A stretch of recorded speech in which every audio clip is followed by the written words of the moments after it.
The footage that you're seeing right now is tier 14 to 16 Conquerors and Guardians that are yellow rolled on an Alkengo stream of consciousness setup, and the character that you see has very minimal gear. No piece of gear is worth even a divine or more, and most are either self-crafted with a few essences or bought on the trade website for like 10 to 15 chaos. I rolled some of the lowest tier of Eldritch mods on them, and probably the single most expensive piece of gear is the anointment on my amulet, which costs 2 gold oils. Suffice to say, the build is quite strong with such a small amount of gear, and I was able to kill Exarch and Eater relatively comfortably, and then the Maven and Uber Elder as well, but those two were a bit slower kills. That being said, this is just the first few steps into rediscovering this build, as I wanted to hammer out the details for a while on a budget version, which is what this video will be covering. Look forward to a more expensive in-game setup coming soon. Now this is the Splitting Steel Champion. You might remember an older version of this build that I called Steel Champ that used Splitting Steel and Lancing Steel, however that isn't the case anymore thanks to Vengeant Cascade. With this probably going to get nerfed next League anointment and the changed out projectiles function in Crucible League, we're able to consistently overlap most of our projectiles on Splitting Steel, which leads to some pretty insane damage for very little gear. And it also solves one of the biggest pain points of this build in that we don't have to gem swap anymore for single target. So this build has been an absolute joy to play, as it is one of my favorite archetypes of all time, and I wanted to give you guys a quick sneak peek at where the build is headed. Now, keep in mind, this isn't meant to be a full build guide, however, I'm going to give you a bunch of information. We'll talk about the POB that I have made in a few minutes, but I kind of want to give you a basic idea of what this build is doing. So the whole idea here is that we are using the Vengeant Cascade notable that you are probably aware of, because basically every single build that anybody is making in Path of Exile this league has to do with this notable. This is Vengeant Cascade. 15% increased projectile speed, attack projectiles return to you, and returning projectiles pierce all targets. Now, this has an interesting synergy with Splitting Steel particularly, because if I get all my steel shards here and I throw out my Splitting Steel, you will notice that all of the projectiles return to me, and then they do these little AoEs. So the whole idea of this build is we are scaling the amount of projectiles that Splitting Steel splits to and the AoE overlaps of these projectiles. So the idea here is that with some certain amounts of gear and scaling some Sniper's Mark effectiveness and some other things, we can get like 12, 13, 14, 15 projectiles overlapping when we're really hammering it. And the vast majority of the time, I'd probably say 80 to 90 of these projectiles are overlapping on smaller bosses, and pretty much all of them overlap on larger bosses. Because as you can see, sometimes there'll be like a projectile that goes way out to the side, or some will land here. But if you're standing directly in front of the boss, most larger bosses are getting hit, no problem whatsoever. If you're enjoying this video, or it ends up helping you out, consider supporting me and my content by giving this video a like and subscribing down to the YouTube channel to stay up to date with all the latest videos. Now, as I said, this character is using some very cheap gear. We're using a 6-socket Terminus S. This is just 2 3-links in here. My tree on my Terminus S is relatively good, even though my first notable is terrible, because, you know, that's what they've decided to do. We've got attack speed, increase explicit physical modifiers, as well as some leech. These are all pretty solid, the most important one being the attack speed here. These aren't that important. I've even got crit here, but it's not as useful as the attack speed right now. You can just pretty much get whatever Crucible tree you can manage on a Terminus S, but honestly this sword is way too powerful. I can't believe that it hasn't been nerfed at this point yet, just because of how much damage you can get out of literally a 1 chaos sword. You can spend a couple more chaos and get a really good one, but it is a pretty powerful sword for essentially nothing. The rest of my gear, probably my actual best piece of gear, is this ring that I rolled with an essence. Besides that, I mean, these are like 10 to 15 C items at most that I bought off the trade website and threw some like Eldritch currency at, or crafted with some essences. This is a 10 chaos chest piece 6-link that I bought, through like 5 essences at, and landed on this. We're using the mastery on the tree that when you don't have any life modifiers on your armor, gives you a bunch of life. Helmet is about the same. This amulet is probably not the ideal amulet, but it is quite good. It's just got some crit, some attack damage. You could also use Fury Valve, you could use a rare, you could use a better version of this, you could use Ashes. But I really don't have any kind of crazy gear. I rolled my flask myself, and for my jewels, I have a random rare jewel here, and then I have probably the cheapest Forbidden Flesh, Forbidden Flame that you can get. I think I paid 10 chaos each for these, but it's just chance to gain a frenzy charge on kill and 10% more physical damage. Honestly, this is probably worse than just getting 2 more good jewels, but I grabbed them when I was playing the dual wield version of this a little bit ago, but now we are 2-hander. And that's it. That's all the gear. There's nothing else hidden in here. There's no other crazy gear. It is just a bunch of rares with like life, spell suppression, and some eldritch implicits, a terminus est, and like some random jewelry. That's pretty much it. Now, interestingly, the damage that you're seeing isn't even like the most skilled damage that we can get. I'm not running Flesh and Stone, I'm not running Pride, I'm not running an Impale Watcher's Eye because I can't be because I'm not running Pride. I don't have basically like any of the scaling gear. We're at like the very early steps of this. So we are just using a instant Warcry, Splitting Steel and Call of Steel. We've got Frostblink for movement as well as Leap Slam for movement. The reason I've got Frostblink is just it kind of helps out a little bit on moving in between packs because it's an instant cast. You can do it as you're attacking. We use a totem, we use Blood Rage, we've got all of our auras on as I said before, and we have a cast when damage taken Molten Shell and then the Vol Molten Shell of it as well.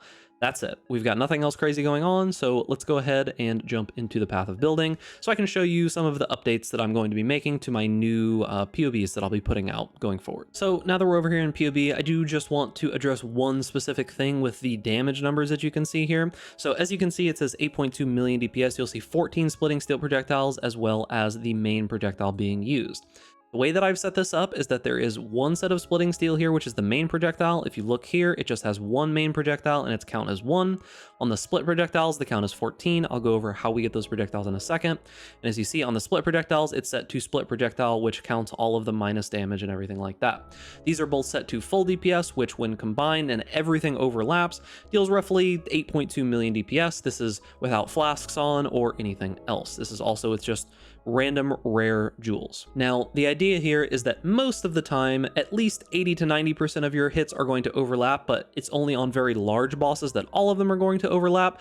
So if you account for flasks and any other things going on, this is about roughly the damage that you can expect. Now, of course, this is only while you're attacking. You still do need to use Call of Steel like every 12 attacks or so now, so do keep that in mind. But let's go over a couple of things. For the trees, for leveling, I have updated the way that I've gone about it. Now that POB does have the auto leveling feature and it kind of gives you an estimation of which act the character is in and how many points they've got, I've decided to change to going by acts when it comes to all of the points. You can see we have act by act setups on which points you should be taking on the tree as you move through, and then after we get to act 10, there is a crit swap where you'll be swapping either into Terminus Est. You should probably already have it anyways, but this is the point where we're going to be moving out of things like Precise Technique as well as Point Blank and moving towards a more crit based setup. And then the next jump is going to be a swap to Spell Suppression, making sure that you are capping that, and then we've got the endgame tree. For the skills, we do have a full endgame section. You should be using all of these abilities with all of these links. Socket them where you can, just be very careful about certain links like Life Tap or Arrogance for your auras.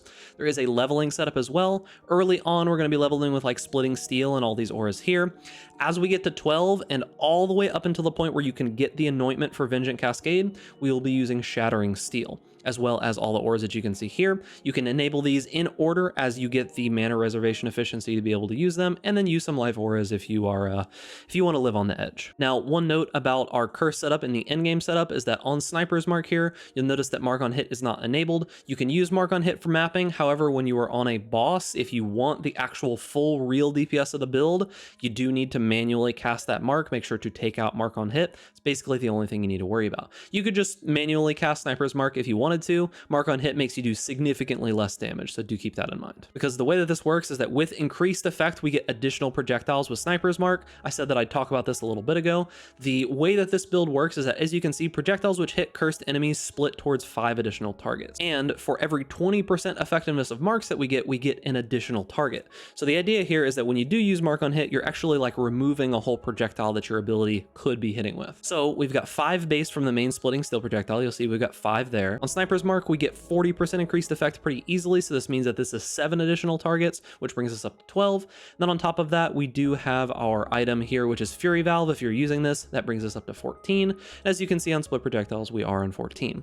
Now, notably, there is this new node over here, Multi-Shot, attacks fire an additional projectile. This is actually just not worth the points compared to the rest of the things that we can choose. However, it is the next most powerful thing. I decided not to take it because it is just some attack speed nodes and then an additional projectile. Turns out one additional projectile when you've already got 14 isn't that big of a deal. Now, as for the items here, there are setups for buying all of these items on the trade website. You can use this section here to find templates for looking for the items that you want. However, I would say that you should edit these to your specific needs. These are just generic templates that you can find when you load up on the trade website. And in the item section here, you will find example items of what I think that you should be going for. Notably, none of these are going to have resists or stats. You should figure out your resists and stats yourself, put them on whichever pieces of gear you can. This does run purity of elements early on, so there is not really much reason to worry about getting a ton of resistances. There is some leveling gear in here. This is just like the basic uniques and stuff that I would use while leveling. It's just there to give you an idea of some of the stuff that I do. And beyond that, on the right here, you will see all of the leveling items listed, the endgame items that I use, the flasks, as well as some optional items if you're wanting some basic upgrades